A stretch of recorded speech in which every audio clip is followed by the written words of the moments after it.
Welcome to episode 4 of the Board Game Workshop. I'm your host, Chris Anderson. Today we have an interview with Dan Letzring of Lettyman Games and the designer of the upcoming Mint Julep from Button Shy Games. That'll be on Kickstarter at the beginning of April. For news, we've got the Granite Games Summit coming up in a little more than a week. That's April 7th through 9th in Nashua, New Hampshire. I will be there with a designer table on Saturday from noon to 2 if you want to stop by and play some prototypes. Entries for the tabletop showcase at the Boston Festival of Indie Games are due April 15th. You can go to bostonfig.com to find out more about that. The Game Crafter has 2 contests up. They have their Big Box Challenge due June 5th, and they have their Dungeon Crawler Challenge due August 15th. You can go to thegamecrafter.com/contest to check those out. Button Shy Games Wallet Game Contest is still going on. Submissions are due April 23rd. Go to buttonshygames.com to check that out. That about does it for the news, so on to our interview. We're here with Dan Letzring of Lettyman Games, who has designed PhD the Game, Dino Dude Ranch, Gadgeteers, Mint Julep, and Groves, and also published Dirigible Disasters in addition to those. So, Dan, welcome to the show. Hey, Chris. Thank you for having me on tonight. No problem. So, let's start with what got you into games and game design and, for you, publishing. I guess, what got me into games, like everyone else as a kid, I grew up playing all sorts of games with my family from, Clue, Trivial Pursuit, Stratego, all those family games that you grew up with. And so I was always into games and playing them and problem solving and thinking. And it wasn't until I got older, I was in grad school and I had some coworkers who told me about Settlers of Catan. I had another coworker who had Ticket to Ride and Carcassonne. And so I started getting introduced to all of those in grad school, and I was visiting actually a high school friend, and he introduced me to Dominion and Flux, and so I kind of got a really good taste of all sorts of different types of games right around the same time, and that's what really got me more into modern gaming. I'd say I got into game design probably after I played Flux, because I felt excited about learning about a game that was all cards, but they all had different thematic ties and different abilities. And so, as I said, I was in grad school at the time, and I wanted a game that really picked on the problems of grad school, because it turns out like everyone going through grad school has the same things they hate. Their advisors come down on them, the way their lifestyle is and the way they feel they're treated. It's somewhat comical in the way that everyone's kind of happy yet miserable. And so when I played Flux, I had felt that there was a type of way you could tie that theme into a card game. I decided to start making PhD the game. So that's where my game design really kind of started. And then from there on out, I wanted to do all sorts of different types of games. And so that encouraged me to just keep doing it. And I pretty much, whenever I'm not working my full-time job and with my family, thinking about making new games. What made you decide to publish PhD yourself? I guess when I was doing it, I didn't know very much about anything in the industry, so I was really kind of fresh and new, and people mentioned Kickstarter, and I did a very poorly run campaign for that, but it got me learning the business side of it and learning more about the industry, and I really liked it. I really liked the ability of owning my own business and making the decisions and doing all sorts of the extra things involved with that. And so it's very hard. I actually enjoy doing a lot of this stuff. I mean, it's not for everyone, and I understand why. I mean, it's very time consuming, and there are things that just aren't fun about it, but I do enjoy doing it. So, I did it for my first campaign just because it was the only thing I really kind of knew. And I really enjoyed it. So I've been doing it ever since. So, let's move on to Mint Julep, which is your wallet game coming out from Button Shy in the April Kickstarter, correct? Yes, that's correct. April 4th, I believe he's launching it. So, just tell us about Mint Julep, the idea for the design, how it worked out. Sure. Well, I guess it started, I didn't even realize the contest was running at the time. So he had the wallet contest going, and the parameters for the contest were design an 18-card game. And I had known about his wallet games before then. And so just during the contest, without knowing about it, I said to myself, oh, I want to challenge myself and I want to try and design an 18 card game. And so I just did it as almost like a practical exercise for game design. And so I was working on trying to design an 18 card game and talking to someone about it. And they were like, oh, you should submit it for the wallet game contest because it's running right now. I was like, oh, that's a really good coincidence. Why don't I? And so that's kind of how I found out about all that. And so the game started out kind of this weird, almost like, I don't know, object trading mart. You were trying to make sure you got the most of certain high valued items to earn points for them and make the items you didn't have worth the least, so you could adjust the values of the items in the market and adjust the cards in your hand. So you're trying to play with the market and play with the cards in your hand to optimize and make sure you got the highest point cards. And so it was almost like a Middle Eastern trading mart or like a hunting for treasures in a pyramid type thing. And that's where it started out. And I don't even know how I got to that idea. That's kind of what came to me when I was trying to think of just multiple things to think about and multiple actions to do. And it was very hard with 18 cards coming up with that. I find the 18 card contests are really difficult just because you're so stripped in what you can use. And so as I was making that, though, it reminded me of, I guess, like ranking in a race, because I told you I was trying to find a way to value items and which ones were worth more versus which were worth less. And I had made, just on my own that went nowhere, a trick-taking game about horse racing that was like 120 cards. And I had a lot of the images that I just kind of found online that I used in that game. And I was like, oh, I can totally port this 18 card game into that theme. And so that the highest ranked cards are obviously the horse in first race and the least ranked cards are the horses in last place. And a lot of the work's done for me in finding images because I already had a lot of them. And I had movement cards to adjust the places of the horses in the race and all sorts of things like that. So it actually just I switched the theme to the horse racing and everything kind of came together quickly from making the prototype and getting it to kind of feel more like a cohesive unit. So you went into the contest. It didn't win the contest because it was a tough contest. I know, I was in it. But so after the contest, I assume at some point Button Shy said we're interested in publishing this.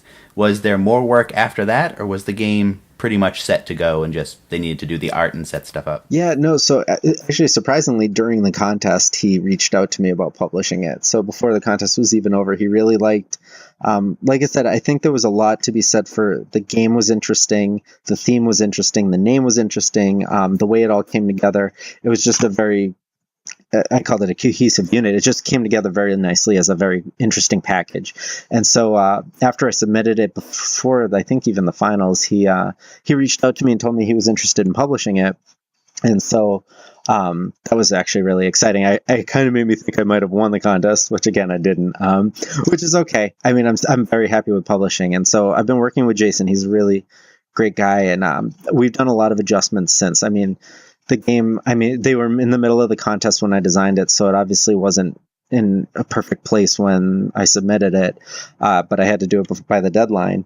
And so we've been working on adjusting just the movement cards, the betting cards, how the betting works. So a lot of the original principles are there, but things have changed as well. And the way the horses are staggered in the race, we've been just trying to play with things because one thing that didn't work well in the previous game was if there was a way you could play a moving card at the very end, you could basically just look at how everyone was set up and just kind of screw someone on their bet. And so we've been trying to work away from that you could work a whole game to having issues at the end just because one player plays one card strategically.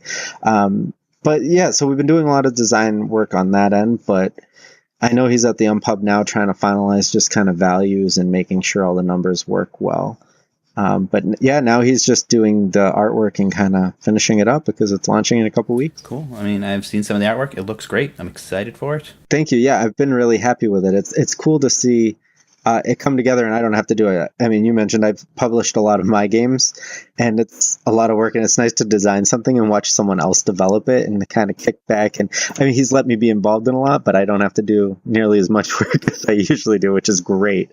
And so he keeps sending me pictures, and I really like the way they went with the art this time, which is nice because, it's, your designs are your babies, and someone else takes it, and if they do art that you're just not excited about, it's kind of, it hurts your impression of your own game. And he didn't do that at all. The art he picked was absolutely perfect. So I'm very happy with it. So let's switch over. You also do a blog for the Indie Game Report. You want to talk about that for a minute? So I actually do two different segments for it, two different features. The first is just a blog where I kind of use it as I call it lessons learned as a small publisher using Kickstarter.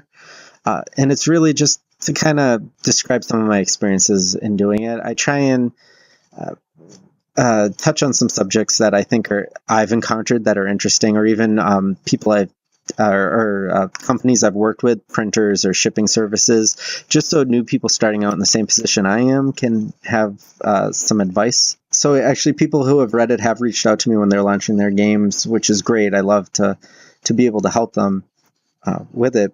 And then the second type of feature that I do is an interview, and I do this with people while they're running their campaign.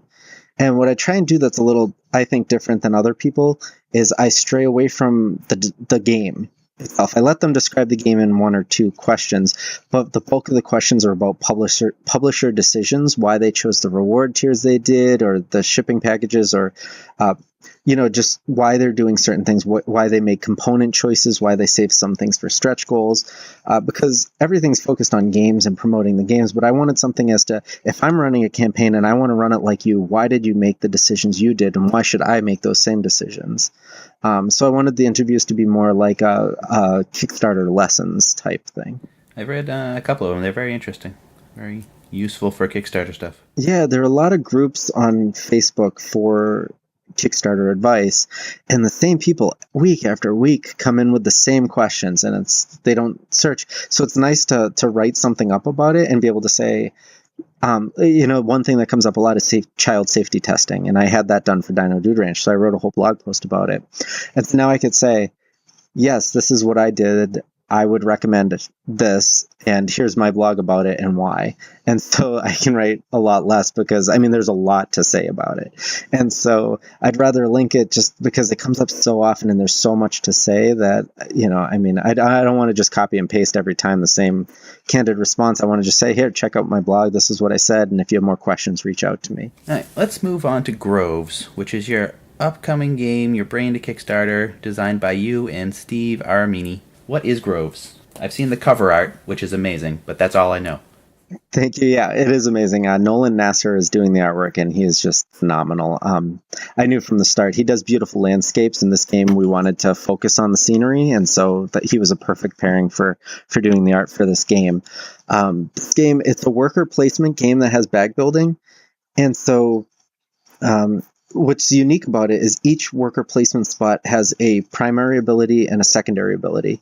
So the primary ability, any worker that goes there can get it, but the secondary ability has to be paired to the specific type of worker. So if you have a yellow worker and you place them on the yellow location, they get the primary and the secondary benefit, whereas a blue worker would just get the primary on the yellow spot. And so you want to buy certain areas in your land that will help you, but you need to build your bag such that you can get more bonuses and kind of optimize the rewards you're receiving. That sounds really interesting. Yeah, and so that's probably one of the most unique things about it.